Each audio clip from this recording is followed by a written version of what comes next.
listening squirrels. We're on chapter 2 called New Fashions, part 2. This is looking glitchy. I hope not. Okay, let's see. I never do, and if I did, I shouldn't ask a girl to help me out. Why not? I'd ask you in a minute if I was in trouble, said Polly in her confiding way. Would you? Well, I'd put you through as sure as my name is Tom Shaw. Now then, don't slip, Polly. And Mr. Thomas helped them out with unusual politeness, for that friendly little speech gratified him. He felt that one person appreciated him, and it had good effect upon manners and temper, made rough and belligerent by constant snubbing and opposition. After tea that evening, Fanny proposed that Polly should show her how to make molasses candy, as it was Cook's holiday and the coast would be clear. Hoping to propitiate her tormentor, Fan invited Tom to join in the revel, and Polly begged that Maud might sit up and see the fun. So all four descended to the big kitchen, armed with aprons, hammers, spoons, and pans, and Polly assumed command of the forces. Tom was set to cracking nuts, and Maud to picking out the meats, for the candy was to be tip-top. Fan waited on Polly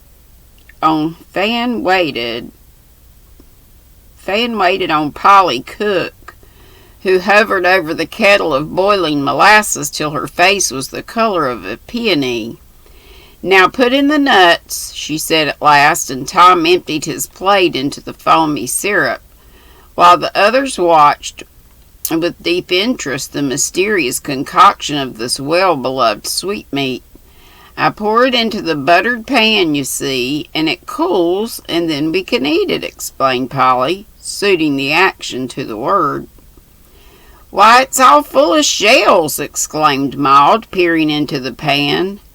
Oh, thunder, I must have put 'em in by mistake, and ate up the meats without thinking, said Tom, trying to conceal his naughty satisfaction as the girls hung over the pan with faces full of disappointment and despair.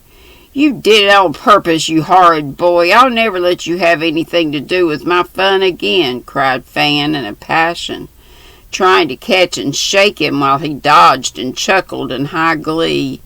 Maud began to wail over her lost delight, and Polly gravely poked at the mess, which was quite spoilt, but her attention was speedily diverted by the squabble going on in the corner, for Fanny, forgetful of her young ladyism in her 16 years, had boxed Tom's ears, and Tom, resenting the insult, had forcibly seated her in a coal hod, where he held her with one hand while he returned the compliment with the other.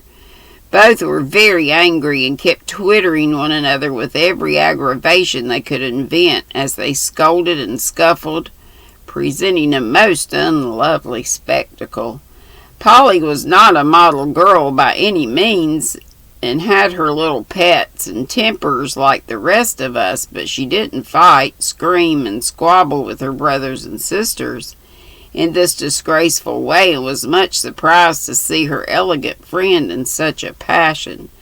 Oh, don't, please don't. You'll hurt her, Tom. Let her go. Fanny, it's no matter about the candy. We can make some more, cried Polly, trying to part them and looking so distressed that they stopped, ashamed, and in a minute sorry that she should see such a display of temper.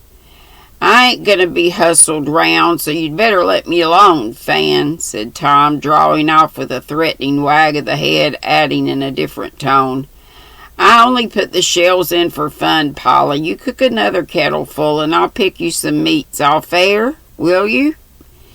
It's pretty hot work, and it's a pity to waste things, but I'll try again if you want me to, said Polly with a patient sigh, for her arms were tired and her face uncomfortably hot.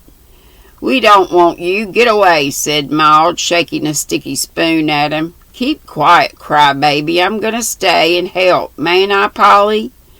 Bears like sweet sweet things, so you want some candy, I guess. Where's the molasses?" We've used up all there is in the jug," said Polly good-naturedly, beginning again. Down cellar, I'll get it." And taking the lamp and jug, Tom departed, bent on doing his duty now like a saint. The moment his light vanished, Fanny bolted the door, saying spitefully, "Now we're safe from any more tricks. Let him thump and call. It only serves him right. And when the candy is done, we'll let the rascal out." "How can we make it without molasses?" asked Polly, thinking that would settle the matter.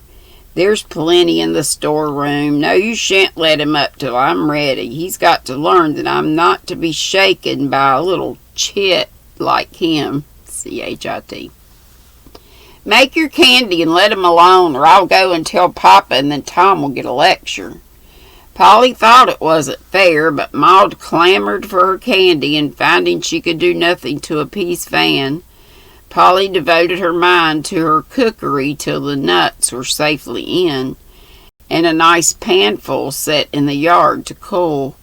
A few bangs at the locked door, a few threats of vengeance from the prisoner, such as setting the house on fire, drinking up the wine, and mashing the jelly pots, and then all was so quiet that the girls forgot him in the exciting crisis of their work.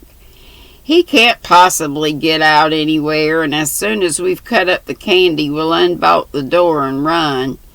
Come and get a nice dish to put it in," said Fan, when Polly proposed to go halves with Tom, lest he should come bursting in somehow and seize the whole. When they came down with a dish in which to set forth their treat, and opened back door to find it, imagine their dismay on discovering it was gone, pan, candy, and all utterly and mysteriously gone. A general lament arose when a careful rummage left no hopes, for the fates had evidently decreed that candy was not supposed to prosper on this unpropitious night. "The hot pan has melted and sunk in the snow, perhaps," said Fanny, digging into the drift where it was left. "Those old cats have got it, I guess," suggested Maud, too much overwhelmed by the second blow to howl as usual. "The gate isn't locked, and some beggar has stolen it. I hope it will do him good," added Polly, turning from her exploring expedition. "If Tom could get out, I should think he'd carried it off, but not being a rat, he can't go through the bits of windows, so it wasn't him," said Fanny disconsolately, for she began to think this double loss a punishment for letting angry passions rise. "Let's open the door and tell him about it," proposed Polly. "He'll crow over us. No, we'll open it and go to bed, and he can come out when he likes. Provoking boy. If he hadn't plagued us so, we should have had a nice time." Unbolting the cellar door, the girls announced to the invisible captive that they were through, and then departed much depressed. Halfway up the second flight, they all stopped as suddenly as if they'd seen a ghost, for looking over the banisters was Tom's face, crocky but triumphant, and in either hand a chunk of candy, which he waved above them as he vanished with the tantalizing remark, "Don't you wish you had some?" "How in the world did he get out?" cried Fanny, steadying herself after a start that nearly sent all three tumbling downstairs. "Coal hole," answered a spectral voice from the gloom above. "Good gracious, he must have poked up the cover, climbed into the street, stole the candy, and sneaked in at the shed window while we were looking for it." "Cats got it, didn't they?" jeered the voice in a tone that made Polly sit down and laugh till she couldn't laugh any longer. "Just give Maud a bit. She's so disappointed. Fan and I are sick of it, and so will you be if you eat it all," called Polly when she got her breath. Go to bed, Marty, and look under your pillow when you get there, was the oracular reply that came down to them as Tom's door closed after a jubilant solo on the tin pan. The girls went to bed tired out, and Maud slumbered placidly, hugging the sticky bundle found where molasses candy is not often discovered. Polly was very tired and soon fell asleep, but Fanny, who slept with her, lay awake longer than usual thinking about her troubles. For her head ached, and the dissatisfaction that follows anger would not let her rest with the tranquility that made the rosy face in the little round nightcap such a pleasant sight to see as it lay beside her. The gas was turned down, but Fanny saw a figure in a gray wrapper creep in her door, and presently returned, pausing to look in. "Who is it?" she cried, so loud that Polly woke. "Only me, dear," answered Grandma's mild voice. "Poor Tom has got a dreadful toothache. And I came down to find some creosote for him. Ew. He told me not to tell you, but I can't find the bottle and don't want to disturb Mama. It's in my closet. Old Tom will pay for his trick this time," said Fanny in a satisfied tone. "I thought he'd get enough of our candy," laughed Polly, and then they fell asleep. Those itches. Fell asleep, leaving Tom to the delights of toothache and the tender mercies of kind old Grandma.